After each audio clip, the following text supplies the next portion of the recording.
வணக்கம். இந்திய நேரப்படி மாலை 6 மணி விரைவு செய்திகள்.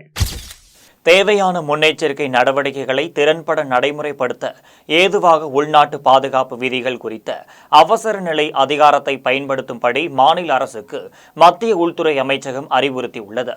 இது தொடர்பாக அனைத்து மாநிலங்களின் தலைமை செயலாளர்களுக்கு, ஒன்றிய ஆட்சி பகுதிகளின் நிர்வாகிகளுக்கு மத்திய உள்துறை அமைச்சகம் கடிதம் எழுதியுள்ளது. இன்றியமையா பொருட்கள் சட்டப்படி அரிசி, கோதுமை, சர்க்கரை, எரிபொருட்கள் ஆகியவற்றை பதுக்குவது தடை செய்யப்பட்டுள்ளதாக சண்டிகர் மாவட்ட ஆட்சியர் அறிவித்துள்ளார்.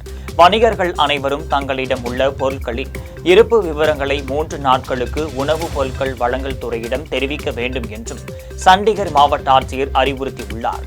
ஒன்றிய ஆட்சி பகுதியான சண்டிகர், பஞ்சாப், ஹரியானா மாநிலங்களின் பொதுவான தலைநகரமாகவும் உள்ளது. இந்தியா, பாகிஸ்தான் இடையே நிலவும் போர் சூழல் காரணமாக CA இறுதிக்கட்ட தேர்வுகள் தள்ளி வைக்கப்பட்டுள்ளன.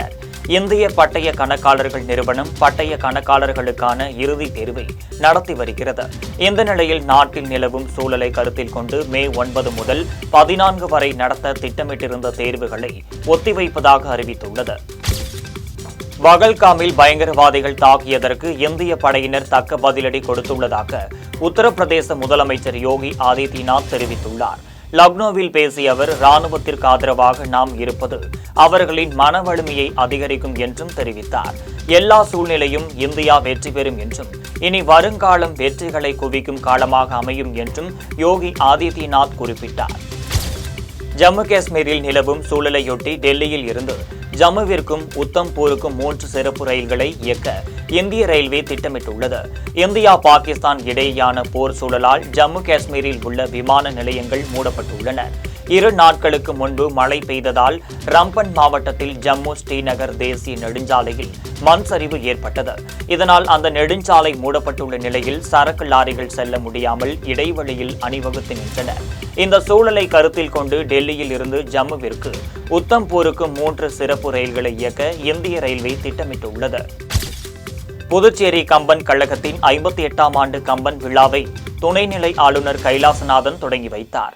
இந்த விழாவில் முதலமைச்சர் ரங்கசாமி, சட்டப்பேரவைத் தலைவர் செல்வம், உள்துறை அமைச்சர் நமச்சிவாயம், பொதுப்பணித்துறை அமைச்சர் லட்சுமி நாராயணன், ஆதிதிராவிடர் நலத்துறை அமைச்சர் சரவணகுமார், மாநிலங்களவை உறுப்பினர் செல்வ கணபதி, சட்டமன்ற உறுப்பினர் அனிபால் கென்னடி, ராமலிங்கம், கம்பன் கழக செயலாளர் சிவக்கொழுந்து ஆகியோர் கலந்து கொண்டனர்.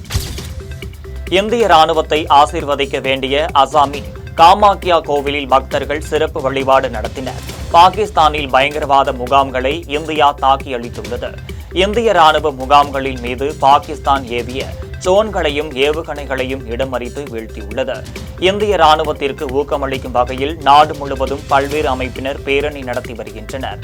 அதேபோல் அசாமின் காமாக்கியா கோவிலில் பக்தர்கள் சிறப்பு வழிபாடு நடத்தினர். சிந்து ஆற்று நீர் பகிர்வு உடன்பாட்டை இந்தியா முறித்துக் கொண்ட போது காஷ்மீரில் சீன ஆற்றின் குறுக்கே கட்டப்பட்டுள்ள அணைகளில் இருந்து தண்ணீர் திறந்துவிடப்பட்டுள்ளது. ரம்பன் மாவட்டத்தில் மின் உற்பத்திற்காக சீன ஆற்றின் குறுக்கே கட்டப்பட்டுள்ள பல்கீகர் அணையில் 1 மதங்கின் வழியே தண்ணீர் திறக்கப்பட்டுள்ளது. இதேபோல் ரியாசி மாவட்டத்தில் சலால் அணை நிரம்பிவிட்டதால் அதன் 3 மதங்குகளையும் திறந்து தண்ணீர் வெளியேற்றப்படுகிறது. இந்தியா, பாகிஸ்தான் இடையே போர் சூழல் நிலவும் நிலையில் எல்லையோர மாநிலங்களில் பாதுகாப்பு நிலைமை, முன்னேற்பாடுகள் குறித்து மாநில முதலமைச்சர்கள் ஆய்வு செய்து வருகின்றனர். குஜராத் தலைநகர் காந்தி நகரில் உள்ள மாநில அவசர செயல்பாட்டு நிலையத்தில் முதலமைச்சர் பூபேந்திர பட்டேல் உயர் அதிகாரிகளுடன் ஆலோசனை நடத்தினார். அதில் பாகிஸ்தானுடனான எல்லையோர பகுதிகளில் அரசின் தயார்நிலை மற்றும் முன்னேற்பாடுகள் குறித்து கலந்துரையாடலில் இடம்பெற்றது. தூத்துக்குடி மாவட்டம் பாஞ்சாலக்குறிச்சி வீரசக்தி தேவி கோவிலில் திருவிழாவில் கட்டபொம்மனின் சிலை ஊர்வலம் நடைபெற்றது. அலங்கரிக்கப்பட்ட தேரில் கட்டபொம்மன் சிலையை வைத்து ஊர்வலமாக எடுத்துச் சென்றனர். இதனை காவல்துறையினர் தடுத்து நிறுத்தியதால் மக்கள் வாக்குவாதத்தில் ஈடுபட்டு முற்றுகை போராட்டம் நடத்தினர். காவல் துணை கண்காணிப்பாளர் மதன் தலைமையிலான காவல்துறையினர் பேச்சு நடத்தியதை அடுத்து போராட்டம் கைவிடப்பட்டது. சேலம் மாவட்டம் கெங்கவள்ளி அருகே கூடமலை நெல் கொள்முதல் நிலையத்தில் நெல் உலர வைக்க களம் இல்லாததால் நெல் மழையில் நனைந்து வீணாகுவதாக விவசாயிகள் வேதனை தெரிவித்துள்ளனர். கூடமலை, கொண்டையம்பள்ளி, கோனேரிப்பட்டி, உளிபுரம், நாகையம்பட்டி உள்ளிட்ட 10க்கும் மேற்பட்ட ஊர்களைச் சேர்ந்த விவசாயிகள் இந்த கொள்முதல் நிலையத்தில் நெல் விற்க வருகின்றனர். மழை பெய்யும் போது நெல் நனைந்து முளைத்து போகும் நிலை உள்ளதால் உலர்களம் அமைத்து தர வேண்டும் என தமிழக அரசிடம் விவசாயிகள் கோரிக்கை வைத்துள்ளனர். செங்கல்பட்டு மாவட்டம் மாமல்லபுரம் அருகே திருவிடந்தையில் மே 11ஆம் தேதி பாமக சார்பில் வன்னியர் சங்கம் நடத்தும் சித்திரை முழுநிலவு வன்னியர் இளைஞர் பெருவிழா மாநாடு நடைபெற உள்ளது. இதற்கான ஏற்பாடுகள் முழுவீச்சில் நடைபெற்று வரும் நிலையில் பாமக கௌரவ தலைவர் ஜி.கே. மணி காவல்துறை விதித்துள்ள கட்டுப்பாட்டிற்குள் முழு ஒத்துழைப்பும் அளிக்க உள்ளதாகவும் சில கட்டுப்பாடுகள் ஏற்றுக்கொள்ள முடியாத வகையில் உள்ளதாகவும் கூறியுள்ளார். இந்த மாநாடு எங்கள் மருத்துவரையா அவர்களின் வழிகாட்டுதலோடு நடைபெறுகிற மாநாடு.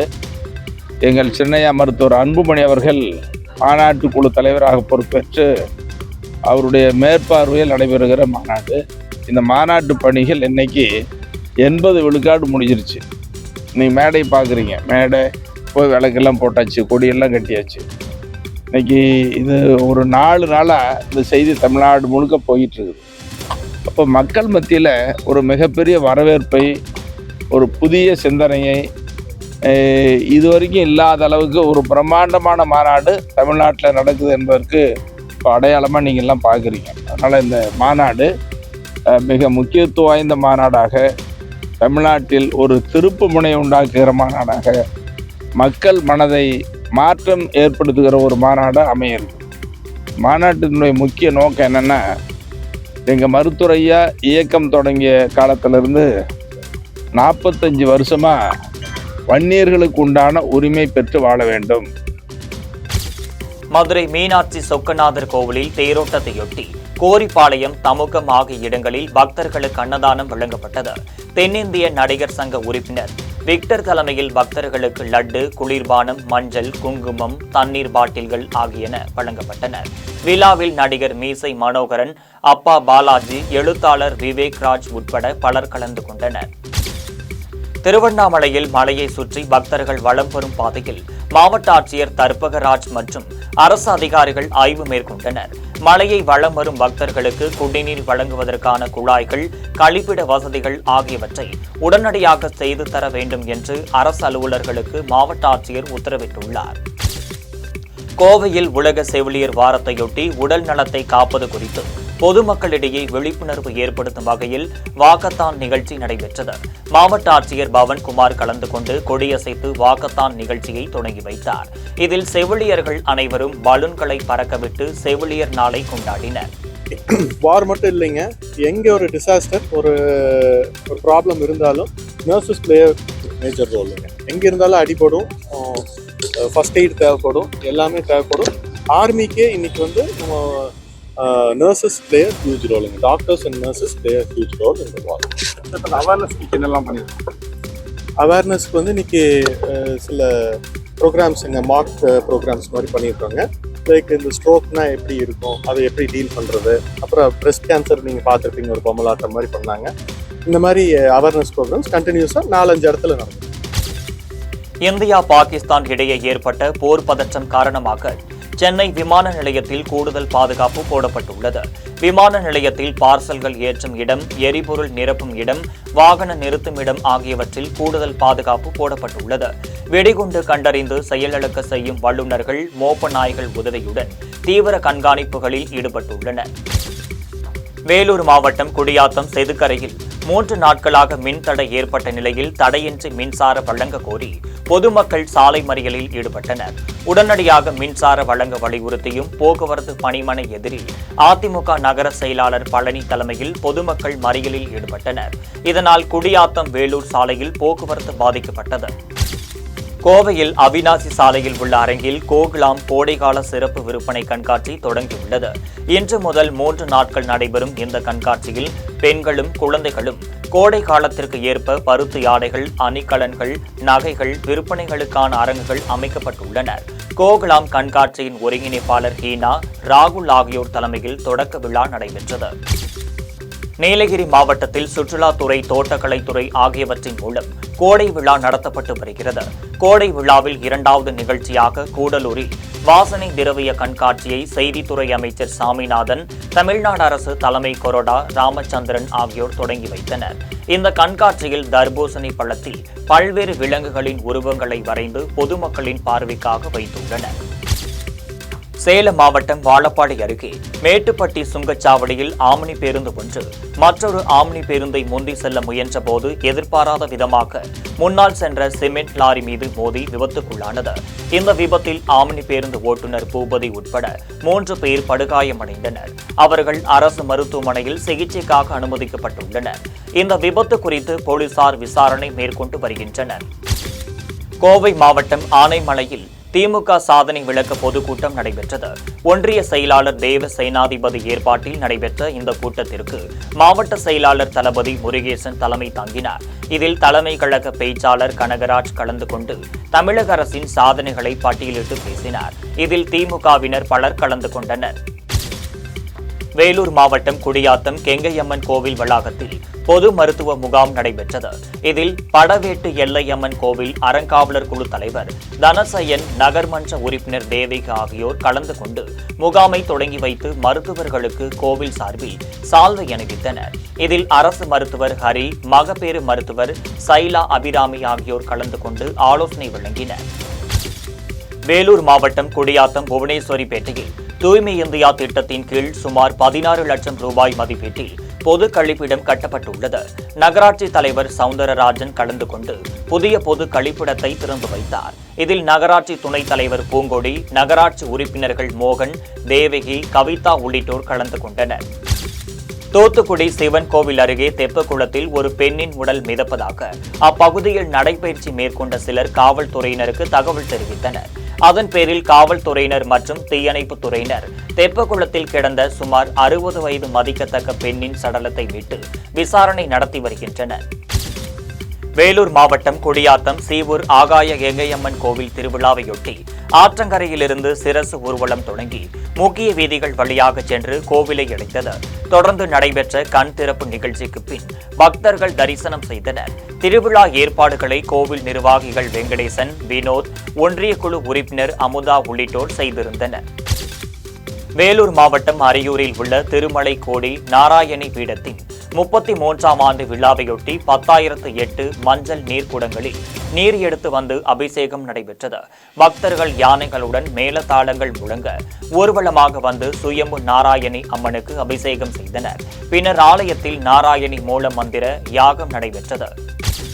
சேலம் மாவட்டம் ஆத்தூர் அருகே ராமநாயகன் பாளையம் முத்துமாரியம்மன் கோவில் கும்பாபிஷேக விழா சிறப்பாக நடைபெற்றது.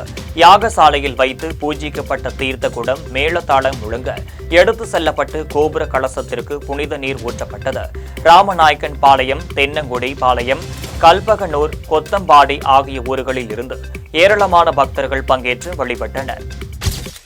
கடலூர் மாவட்டம் வேப்பூர் முத்துமாரியம்மன் கோவிலில் சித்திரை திருவிழா சிறப்பாக நடைபெற்றது.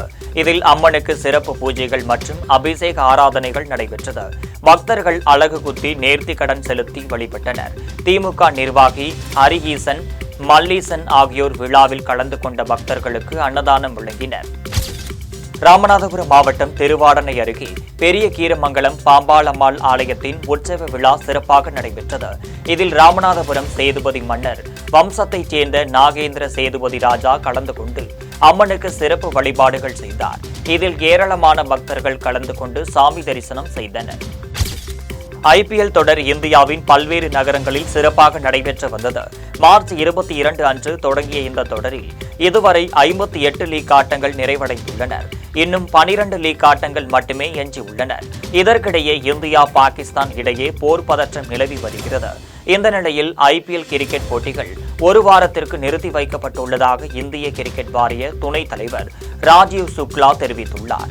இந்திய ராணுவத்தின் வீர செயல்களால் தாங்கள் பெருமை கொள்வதாகவும் இந்திய ராணுவம், அரசு ஆகியவற்றின் பக்கம் கிரிக்கெட் வாரியம் எப்போதும் இருக்கும் என்றும் ராஜீவ் சுக்லா குறிப்பிட்டார். தென்னிந்திய பகுதிகளில் மேல் வளிமண்டல கீழடுக்கு பகுதிகளில் கிழக்கு மற்றும் மேற்கு திசை காற்று சந்திக்கும் பகுதி நிலவுகிறது.